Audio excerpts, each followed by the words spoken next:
Now, lawmakers have reached a tentative agreement on Sunday to fund the government.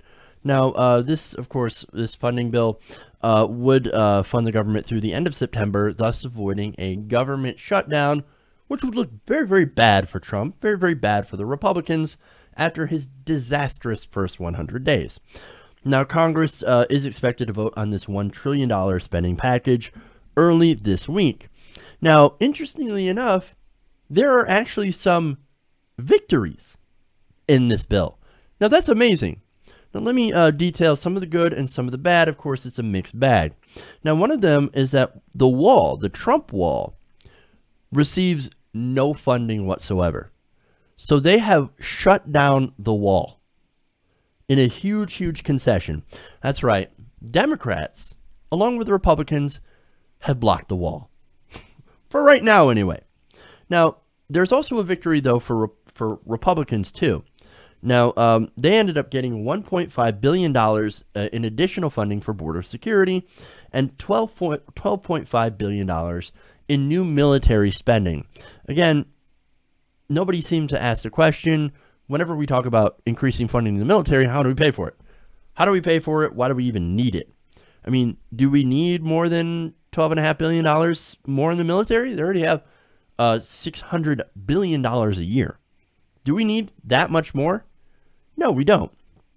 But of course, Republicans love their defense contractor friends, and they're like, no, these people, they need a bonus. We need to spend more on weapons. We need to spend more on bombs, tanks, ships, and planes. That's what we need to do. And of course, unfortunately, Democrats had to agree, but they did get some concessions. Now the new border security money comes with strict limitations that the Trump administration can only use it for technology investments and repairs to existing fencing and infrastructure. Now, look, on that, maybe they might create some temporary jobs. It's not a bad thing, but I think that money would be better spent fixing infrastructure in other places. For example, replacing all the dirty lead pipes in Flint. And of course, there's other infrastructure projects all over the nation that could use that money instead of spending it on border fence. I mean, look, we desperately need that money in order to fix some of our communities. But no. Let's spend all this money, billions of dollars, fixing our borders at a time where immigration from Mexico is at net zero. You realize, too, building a wall, fixing the fence, doing all that stuff, that actually encourages people to stay in, right? That actually helps undocumented immigrants stay in the country, making it harder for them to go back home. I thought you wanted them to go home.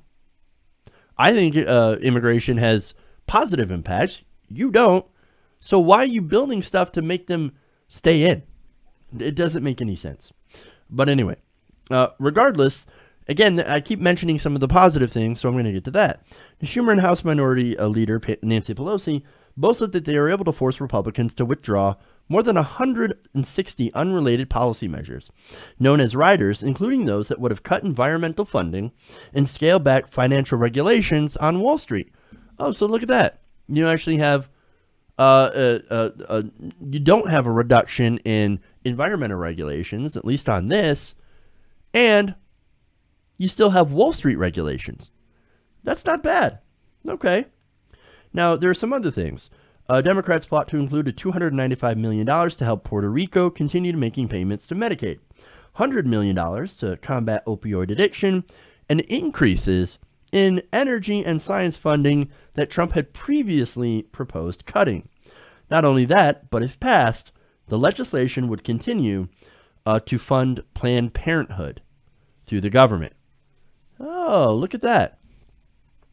Not only that, but the package includes $61 million to reimburse local law enforcement agencies for the cost of protecting Trump when he travels to Florida and New York. Now, that, of course, is more of a giveaway to Schumer and Representative Nita Lowey, who are both from New York. They're like, oh, man, our cops are spending so much money on protecting Trump. I want to get some of that back for our police officers. Okay. Now, among some of the other bipartisan victories is $407 million in wildlife relief for Western states, and a decision to permanently extend a program that provides health care coverage for coal miners.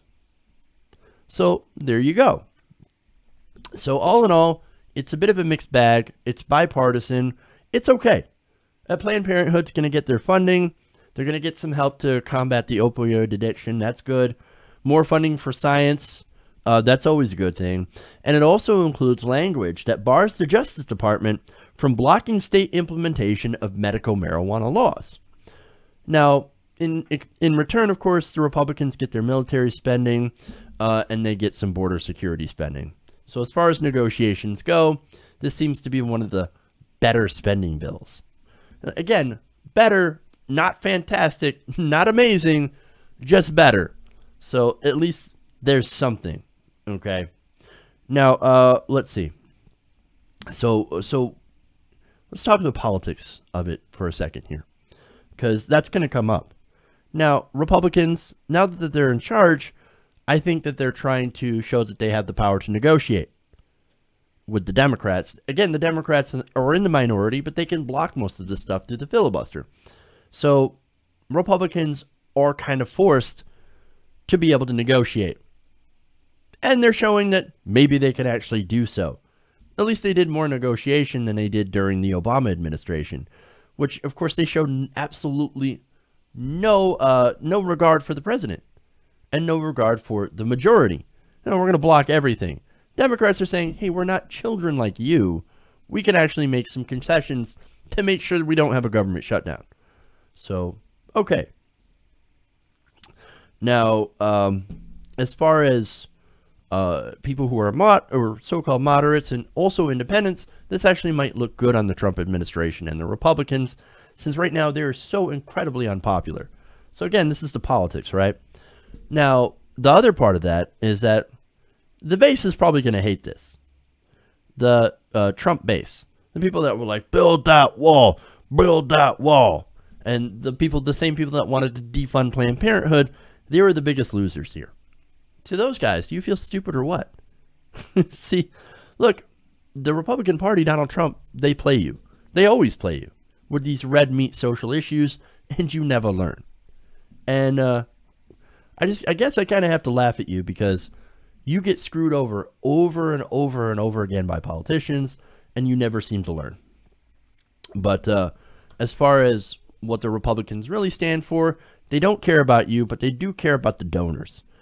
And a lot of the donors happen to be the big defense contractors. So as far as playing with Trump's base, it's not going to go very well. But since that base is so tiny anyway, it might help them with independence, and that's going to be good for them in the long run. For the Democrats, I'm not exactly sure how that's going to play out as well. We'll have to see. But again, we'll have to see if Donald Trump signs off on this and what happens. If not, there's going to be some big trouble. Because if they end up shutting down the government, oh boy, trouble. Hey everybody, thanks for watching this video. If you want to see more like this, please hit the subscribe button below. And if you want to support truly independent progressive media, please consider becoming a patron at patreon.com/TYTNation.